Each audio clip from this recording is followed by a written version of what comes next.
Porte-clés en ITH, aiguille cul-de-vorte, logiciel de broderie Massunet. Bonjour et merci de me retrouver sur ma chaîne YouTube. N'oubliez pas de vous abonner et surtout n'oubliez pas de cliquer sur la cloche afin de recevoir les futures vidéos. Vous pouvez, si vous le désirez, cliquer sur le petit pouce si la vidéo vous a plu et bien évidemment rajouter un commentaire pour me faire part de vos impressions, me donner me poser des questions ou me donner des suggestions. Je vais vous montrer comment réaliser ce style de porte-clés ou autre chose d'ailleurs.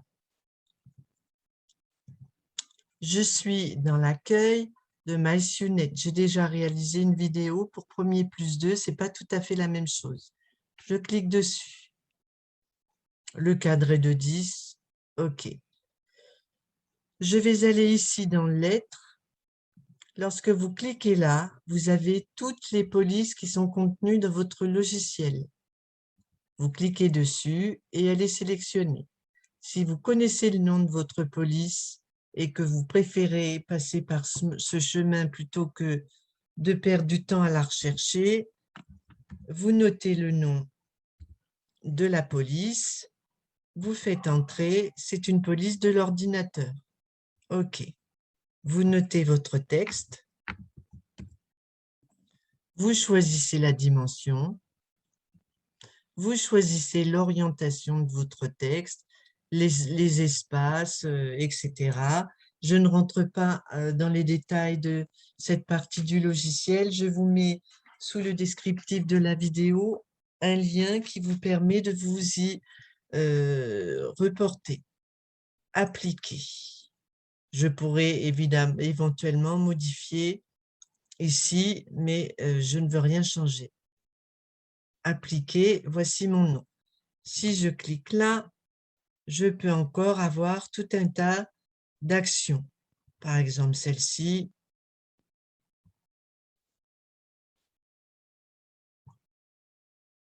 En bougeant les points, vous obtenez d'autres choses.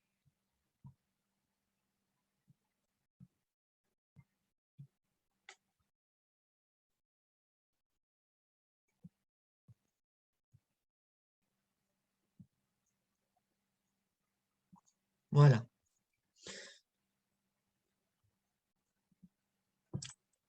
Ce prénom, je vais l'enregistrer.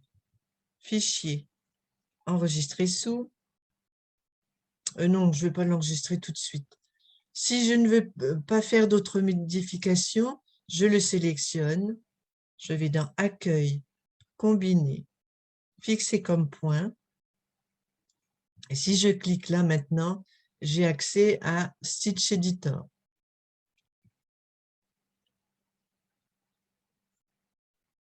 Je vais demander une bordure autour de ce prénom. Bordure. Je clique sur cette icône et lorsque je clique ici, que j'augmente ou que je diminue la marge,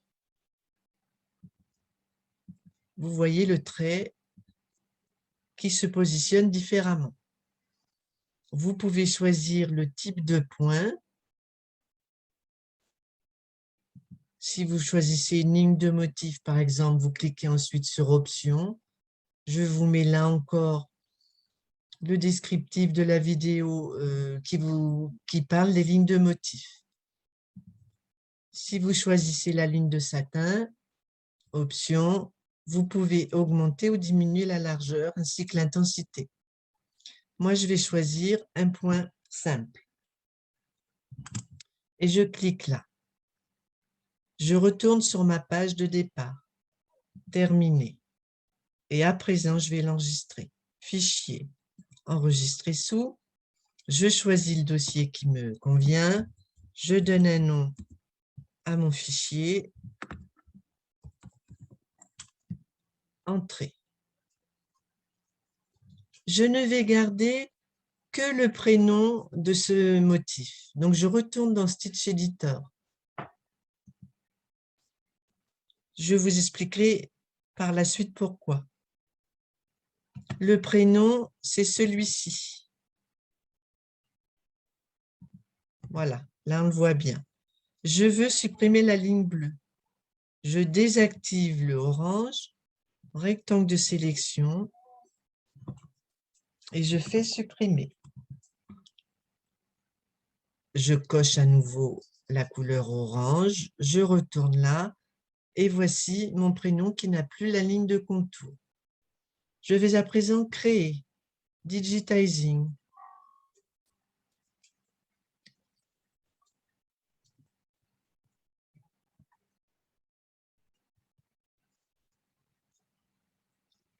Je ne veux ni charger un arrière-plan, ni un motif existant, je ferme.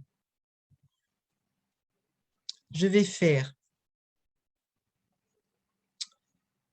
insérer des broderies et non ici. Je vais aller chercher le dossier et le fichier que je viens de créer, qui n'est pas un fichier d'eau. Donc, insérer des broderies. Je clique sur mon prénom et je fais ouvrir. Voilà, à partir de ce prénom, je vais pouvoir commencer à travailler.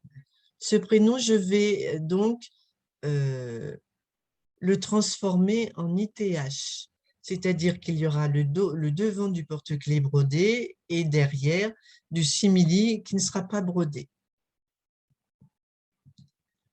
Je me mets tout en bas, insérer une couleur. Je sélectionne ma couleur, création point par point. Je vais prendre un point simple et je vais tracer une ligne qui correspondra à la ligne qui va être réalisée sur mon stabilisateur pour que je pose mon simili. Entrée. Je clique sur la couleur. En appuyant sur Shift, je clique sur le point et j'envoie le tout en haut. Je vais transformer ce point en appliqué. Appliquer, appliquer standard. Je mets 0,3 et je vais aller éventuellement choisir un tissu. Je ne redétaille pas cette partie du logiciel. Je vous ai mis là encore un lien qui explique comment aller chercher les tissus du logiciel et surtout comment en télécharger dans MyFabric en cliquant ici après avoir pris des photos que vous importez dans votre... on va mettre du bleu par exemple, que vous importez dans votre logiciel. Non, on va mettre une autre couleur parce que l'apparence est déjà...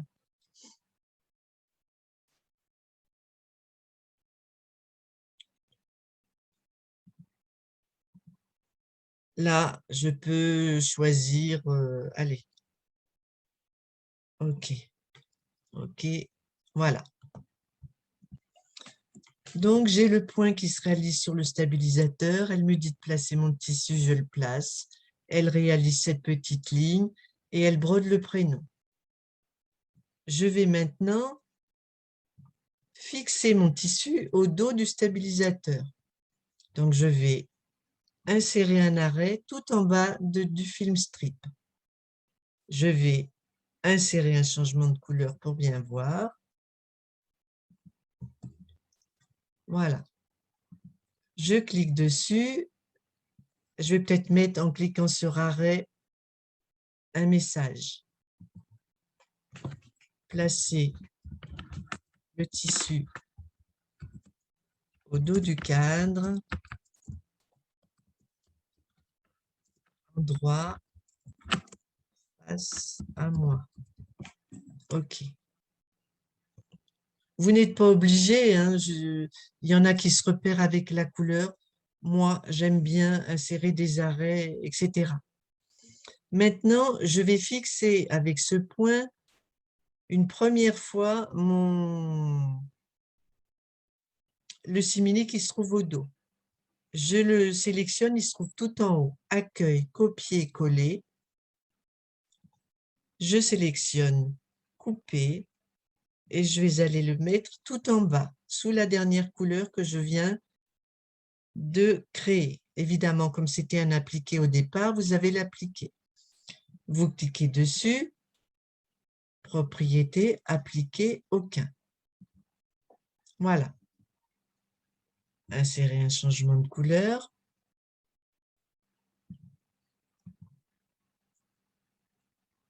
Je vais le fixer avec ce point, mais que je vais modifier. Ce point, voilà, il se trouve ici. Dans le film strip, lorsque vous cliquez, ça vous indique là où se trouve le point que vous recherchez. Lorsque vous recherchez un point, alors il faut dégrouper. En cliquant dessus, ça vous renvoie automatiquement dans le film strip où il se trouve. Donc, je vais le copier-coller et je vais le faire glisser tout en dessous du film strip, sous la dernière couleur que j'ai créée. Je le sélectionne, propriété, et je vais mettre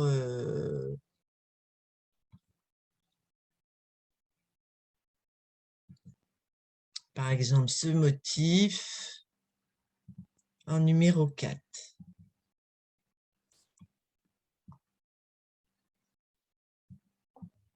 Voilà. Ça donne une espèce de point cellier. Il me faut réaliser maintenant la tâche. Donc, je suis toujours dans Digitizing. Si je me mets là, je vois que la réalisation est envoyée au fur et à mesure. Je retourne dans Digitizing. Je n'ai plus besoin de mon prénom qui aurait pu être déformé lorsque j'ai inséré ma broderie. Lorsque vous insérez des broderies, il est possible que les points soient déformés. Je trouve que c'est moins flagrant dans MySUNET que dans Premier plus 2. Donc, j'ai cliqué au tout début, je fais Shift, je clique sur le dernier élément et je fais supprimer. Ce n'est pas grave puisque j'avais gardé ici le prénom. Il faudra que je fasse une modification d'ailleurs par la suite. Donc, je continue. Je vais... j'aurais pas dû le supprimer tout de suite. Je vous dis pourquoi, parce que je vais mettre la tâche. Donc, j'ai fait la flèche annulée. Et si je n'ai pas mon prénom, j'aurai du mal à la positionner.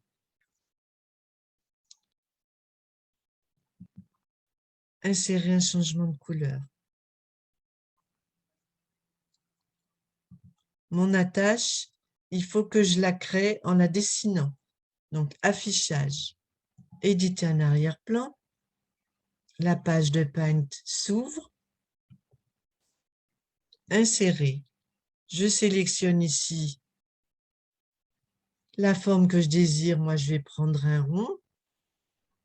Et en faisant Shift, je la diminue proportionnellement.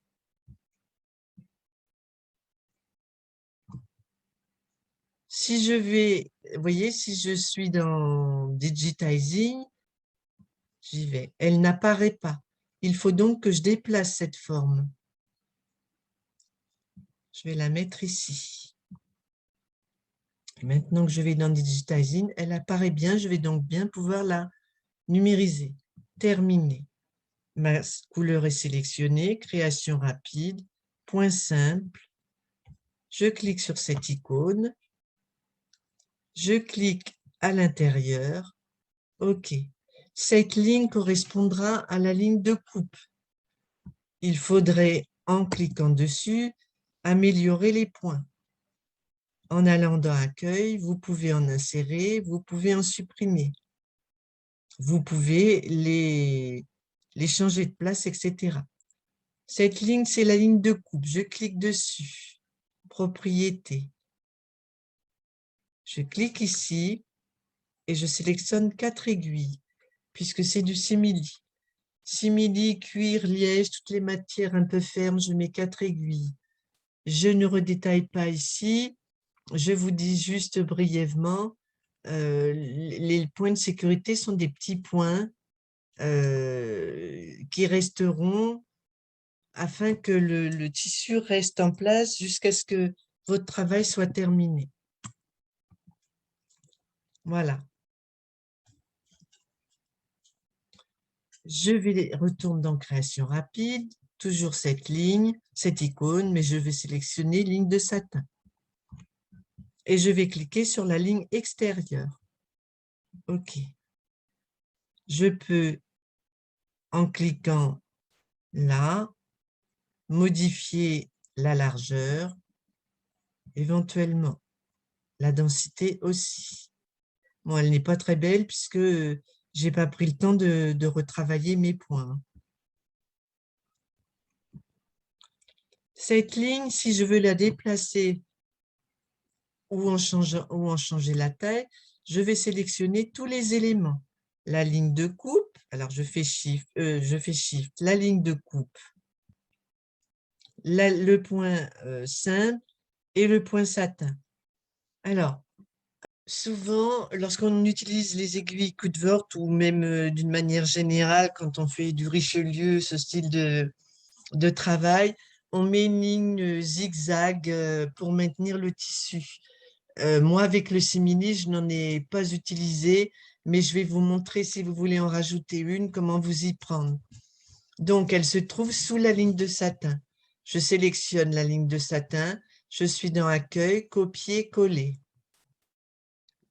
Je vais la faire monter avant la ligne de coupe et je vais la transformer en cliquant sur Propriétés, sur double zigzag. Voilà, double zigzag, ligne de coupe, ligne de satin.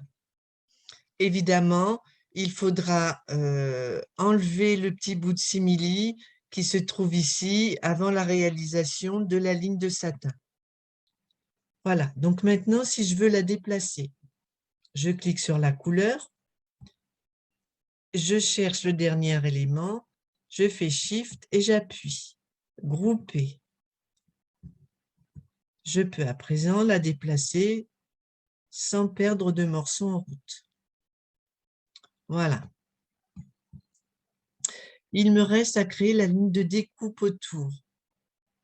Là, j'ai plusieurs solutions. Ou je mets de cette ligne qui est déjà existante, ou je vais dans Création point par point, créer une zone point simple, et je dessine le contour que je veux réaliser. Ou alors,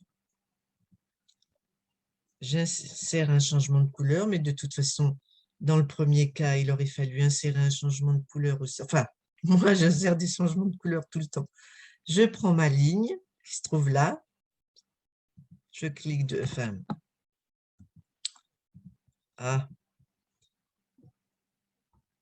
voilà, si je clique dessus, elle va s'allumer dans le film strict, accueil, copier, coller. Et je vais la faire glisser tout en bas, sous la dernière couleur. Je vais sur modification du bloc et je vais l'agrandir un petit peu.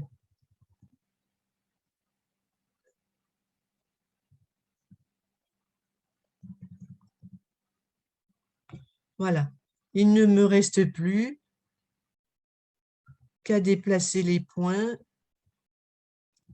à la distance que je veux obtenir.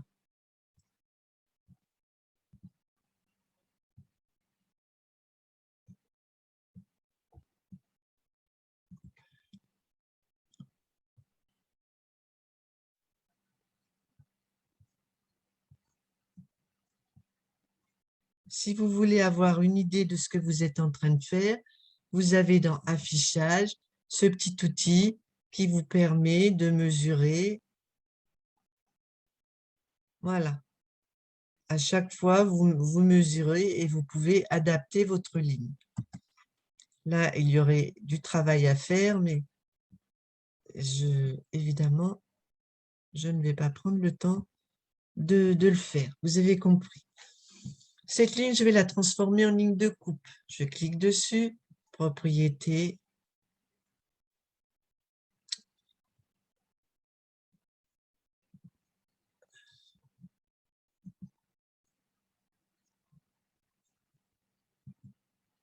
Ah oui, d'abord, il faut que je mette un point simple. Et ensuite, j'ai accès à la ligne de coupe. Voilà. Si je peux enregistrer ou alors enregistrer seulement ici. Si je retourne là, voilà ce que ça donne. Donc, j'en suis là. Le prénom que j'ai réalisé au tout début de la vidéo que j'avais laissé sur cette page et cette partie qui vient de se rajouter. Alors, vous voyez qu'il y a deux prénoms. Celui que j'ai réalisé dans Digitizing, je veux le supprimer, je ne veux garder que le orange. Je vais le descendre. Je clique dessus et je le descends avec cette flèche. Voilà. Il me faut enlever le prénom bleu que j'ai réalisé dans Digitizing. J'aurais pu l'enlever dans Digitizing, mais pour une raison que je ne comprends pas, lorsque je l'enlève dans Digitizing, je ne parviens pas après à rétablir l'ordre exact de ma broderie quand je vais dans Stitch Editor. Je vous passe les détails, je vous montre donc la version que j'ai fini par trouver et qui fonctionne. Celui-ci, donc je peux le descendre, voilà, et puis je vais combiner, après avoir donc enregistré cette version, puisque dans cette version, si je clique là, je peux rentrer dans le digitizing. La manipulation que je vais faire fera que je ne pourrai plus rentrer. Donc, j'enregistre bien une version comme ça si j'ai besoin de retourner dans digitizing. Je fais combiner, combiner tout.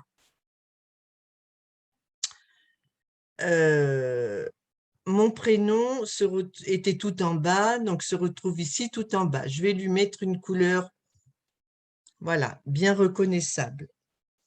Je vais ouvrir Stitch Editor.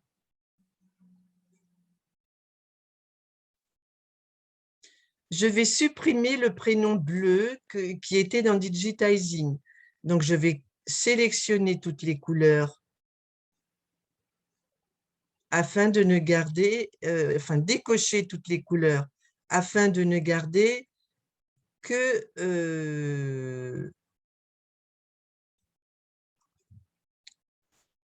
voilà, celui-ci. Je fais rectangle de sélection et je supprime. Je vois que ma couleur noire se trouve tout en dessous. Si je me souviens bien, elle doit se trouver après la ligne bleue. Le orange, c'est le simili qui est fixé et le bleu, c'était la petite ligne de contour. Donc, je vais me mettre sur le noir et je vais faire remonter cette couleur.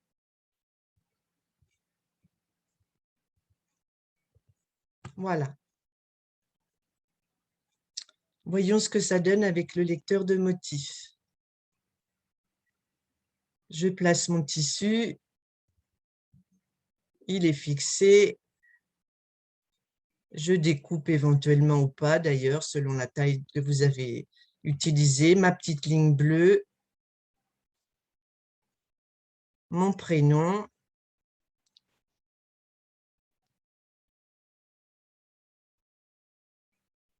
Le point fantaisie, l'œillet et la boucle d'oreille est découpée.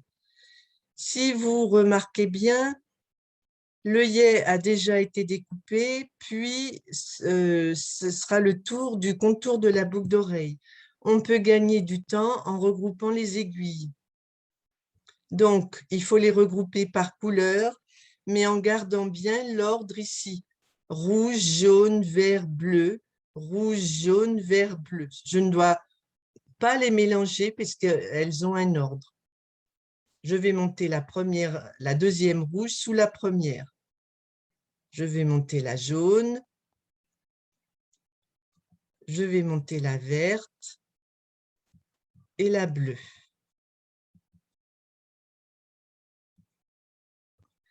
Et en dernier, j'aurai la ligne satin qui va se réaliser. On vérifie.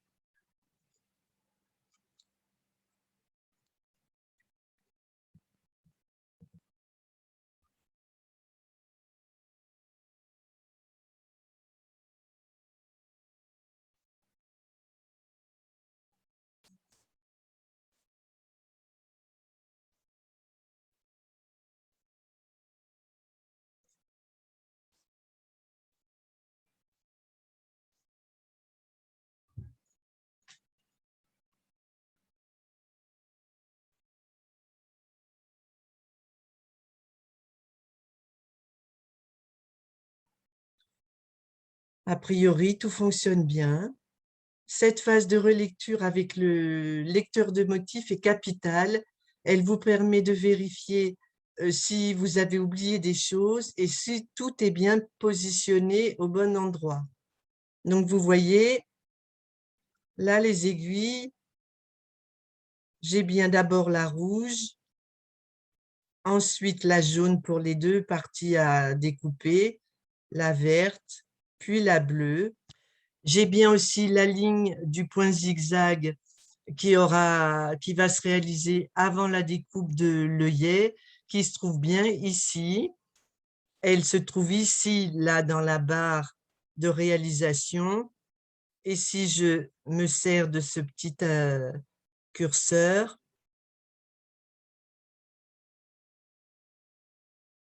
voilà, le zigzag se réalise bien avant les aiguilles de découpe. Donc, tout est bien en place. Vous pouvez, en cliquant sur Modification, optimiser votre broderie. OK, je retourne ici, je clique sur Terminer et il ne reste plus qu'à modifier, allez, 23-20. Je clique 2 fois rapide, je marque le numéro.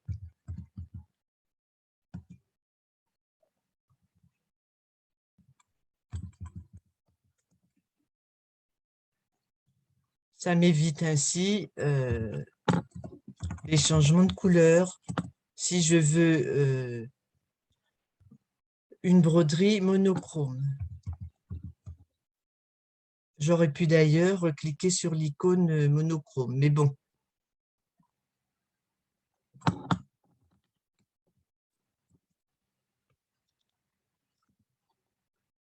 Voilà le rendu final. Il me manque le marron.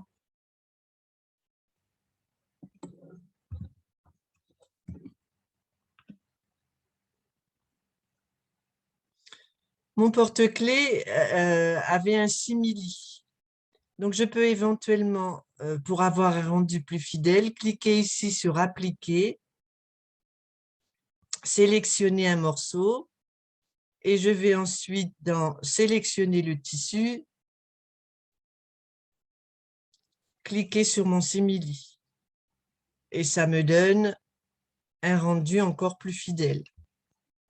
Voilà, de ce porte-clés, il ne va rester que ce qui se trouve entre les lignes ici, entre les lignes de découpe. Tout ce qui se trouve autour, évidemment, va disparaître. Voilà, donc voici comment je m'y suis prise. Je redis une nouvelle fois que ce n'est peut-être pas la bonne méthode, mais j'en ai réalisé plusieurs, ça fonctionne vraiment bien. C'est peut-être un petit peu compliqué, un petit peu ardu quand on n'a pas l'habitude, parce qu'il y a quand même plusieurs modifications à faire, mais une fois qu'on a compris la logique de où se passent les choses, à quel moment, etc., ça fonctionne bien. Écoutez, n'hésitez pas à cliquer sur le petit pouce, à me mettre un commentaire, j'aimerais vraiment savoir vos impressions. Et puis surtout, si vous avez des problèmes, à me poser des questions ou à me faire des suggestions.